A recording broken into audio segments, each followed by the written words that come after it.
Hello বন্ধুরা, আজকে আমি তোমাদের জন্য এক্সপ্লেইন করতে যাচ্ছি মার্বেল সিনেমাটিক ইউনিভার্সে 5 নম্বর ও সবচেয়ে গুরুত্বপূর্ণ movie captain America the first Avenger.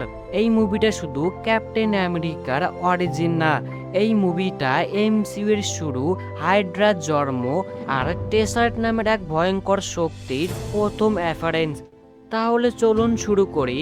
Steve Roger কিভাবে একজন দুর্বল ছেলে থেকে পৃথিবীর সবচেয়ে বড় সুপার সোলজারে পরিণত হলো।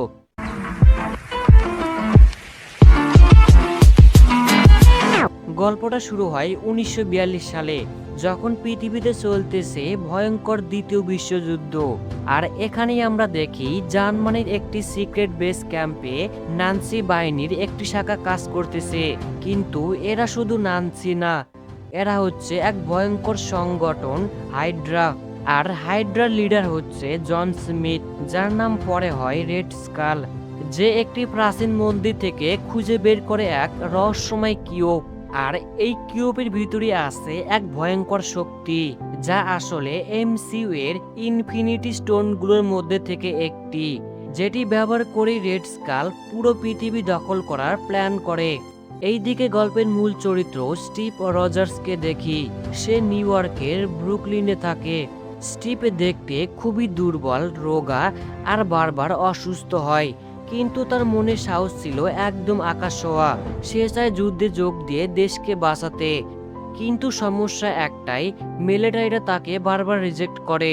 তবুও স্টিভ হাল ছাড়ে না, সে চেষ্টা চালিয়ে যায়। একদিন স্টিভ সিনেমা হলে যুদ্ধের পোস্টার দেখতে গিয়ে ঝামেলায় জড়িয়ে পড়ে, যেখান থেকে স্টিভকে উদ্ধার করে তার একমাত্র বন্ধু বাকি, যে ইতিমধ্যেই মিলিটারিতে যোগ দিয়েছে এবং কালকে সে যুদ্ধের জন্য রওনা দেবে। তবে বাকি স্টিভের ফাইল দেখে বলে, তুমি কেন বারবার ভুল তথ্য দিয়ে মিলিটারিতে নিয়োগ দিতে চাচ্ছ? তুমি জানো না এটা এক ধরনের অপরাধ। যাই হোক, স্টিভ এবং বাকি একটি মেলায় যায়, যেখানে স্টিভ আবার মিলিটারিতে নিয়োগ দেওয়ার টেস্ট দিতে চায়।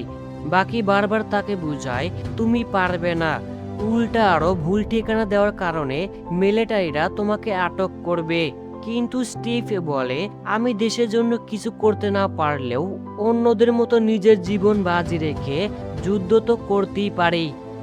আর এইসব দূর থেকে একজন অবজার্ভ করতেছিলেন, যিনি হচ্ছে ইউএস মিলিটারি সিক্রেট প্রজেক্টের হেড ডক্টর আব্রাহাম অ্যাস্কিন। তিনি বুঝে যান স্টিভ দুর্বল হলেও সাহসী। এরপর স্টিভ যখন পরীক্ষা দিতে যায়, তখন সেখানে ডক্টর অ্যাস্কিন স্টিভকে বলে, আমি অবাক হয়ে গিয়েছি, তুমি 5বার ফেল হওয়ার পরেও আবার পরীক্ষা দিতে এসেছো। যাও, আমি তোমাকে পাশ করে দিলাম, কিন্তু আমি তোমাকে আমার একটি প্রজেক্টের জন্য সিলেক্ট করেছি।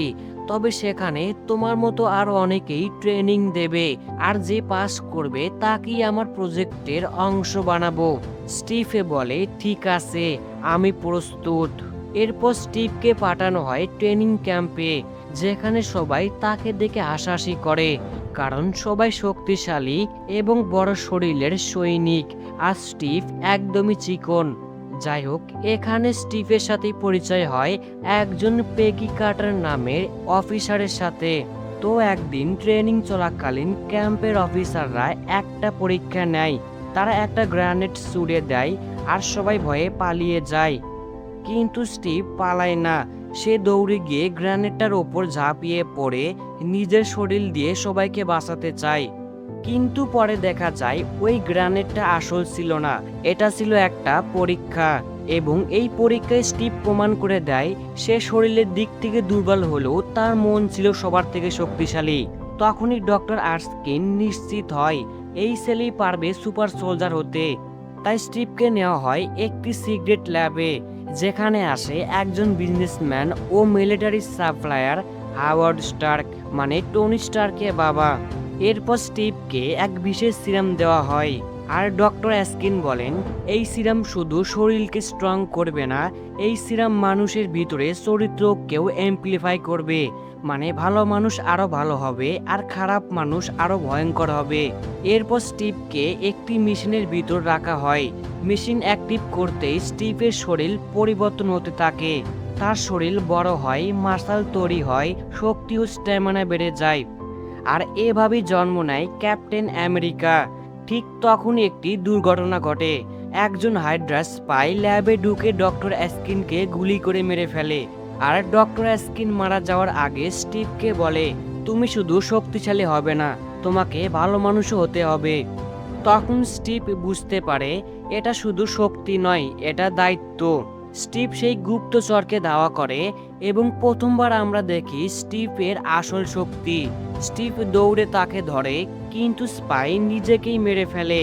তবে ডক্টর অ্যাস্কিন মারা যাওয়ার কারণে সুপার সোলজার প্রোগ্রাম শেষ হয়ে যায়, কারণ সিরামের ফর্মুলা আর কারো কাছে নেই। তাই সেনাবাহিনী স্টিভকে আর যুদ্ধে পাঠায় না, কারণ তারা চেয়েছিল সুপার সোলজারের একটি সম্পূর্ণ টিম, কিন্তু তারা পেয়েছে শুধুমাত্র স্টিভকে। এই জন্য সেনাবাহিনী স্টিভের অনেকগুলো রক্তের স্যাম্পল নেয়, যাতে ভবিষ্যতে সুপার সিরাম বানানো যায়।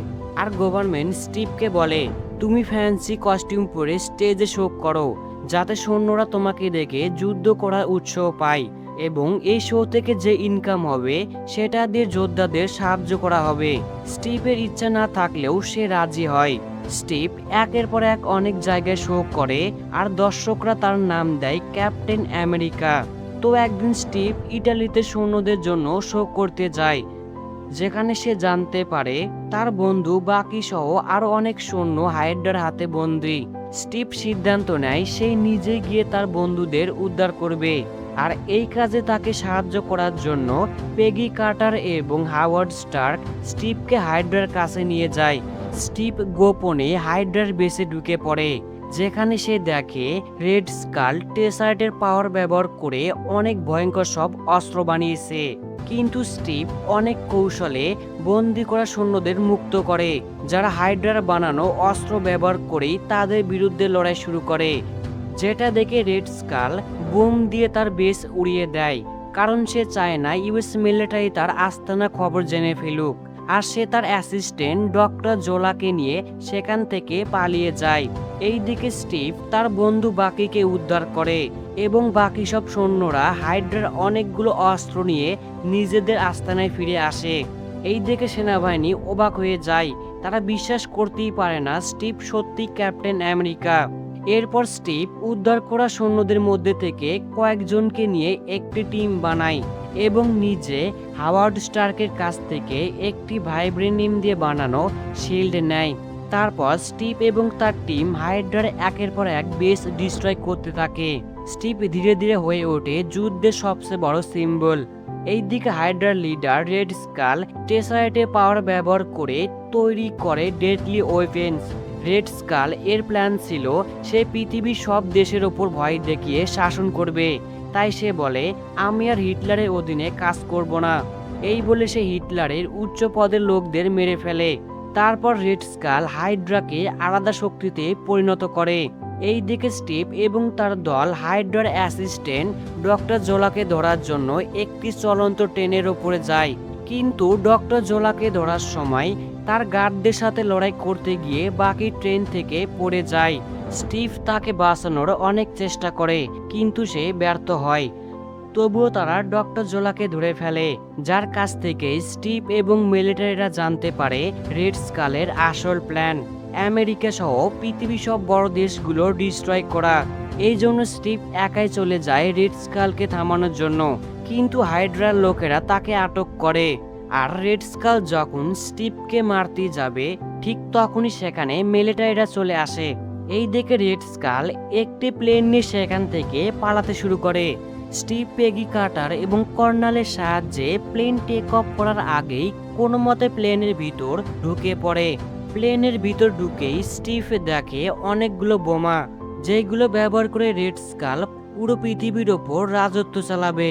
ঠিক তখনই কিছু হাইড্রার লোক সেখানে চলে আসে, যাদের সাথে লড়াই করতে করতে অবশেষে স্টিভ মুখোমুখি হয় রেড স্কালের, এবং শুরু হয় তাদের মাঝে ভয়ঙ্কর লড়াই।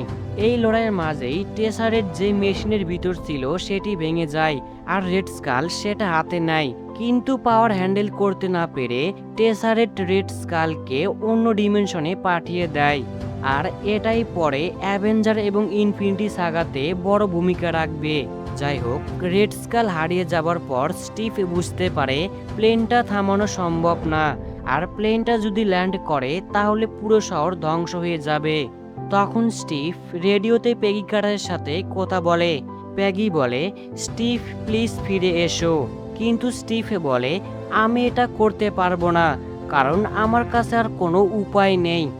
স্টিভ শেষবারের মতো প্লেনকে আর্কটিক ওশনে ক্র্যাশ করিয়ে দেয়, আর প্লেন সহ ক্যাপ্টেন আমেরিকা বরফের নিচে হারিয়ে যায়। এরপর অনেক খোঁজাখুঁজির পরেও স্টিভ এবং তার প্লেনকে খুঁজে পাওয়া যায় না, কিন্তু হাওয়ার্ড স্টার্ক সমুদ্রের মাঝে টেসাইট খুঁজে পায়। এর অনেক বছর পর একটি টিম বরফের নিচে স্টিভকে খুঁজে পায়। স্টিভ ঘুম থেকে উঠে দেখে সে একটি ঘরে আছে, যেটা সাজানো 1943 সালের মতোই। স্টিভ বুঝতে পারে কিছু একটা ঠিক নেই। সে দৌড়ে বাইরে আসে আর দেখে তার চারিদিকে আধুনিক শহর। তখন তার সামনে এসে দাঁড়ায় নিক ফিউরি, যে স্টিভকে বলে, ওয়েলকাম ব্যাক ক্যাপ্টেন। স্টিভ অবাক হয়ে যায়, কারণ সে প্রায় 70 বছর ধরে ঘুমিয়েছিল। এখানেই এই কাহিনী শেষ হয়। এরপর পোস্ট ক্রেডিট সিনে আমাদের দি অ্যাভেঞ্জার মুভির কিছু ক্লিপ দেখানো হয়, যেখানে আয়রন ম্যান, ক্যাপ্টেন আমেরিকা, থর সবাই একসাথে মিটিং করছে। তো ভিডিওটা ভালো লাগলে অবশ্যই লাইকে দিও, কমেন্ট করো আর সাবস্ক্রাইব করতে ভুলবে না। তাহলে আজকের জন্য বিদায়, দেখা হবে পরের ভিডিও দ্য অ্যাভেঞ্জারে।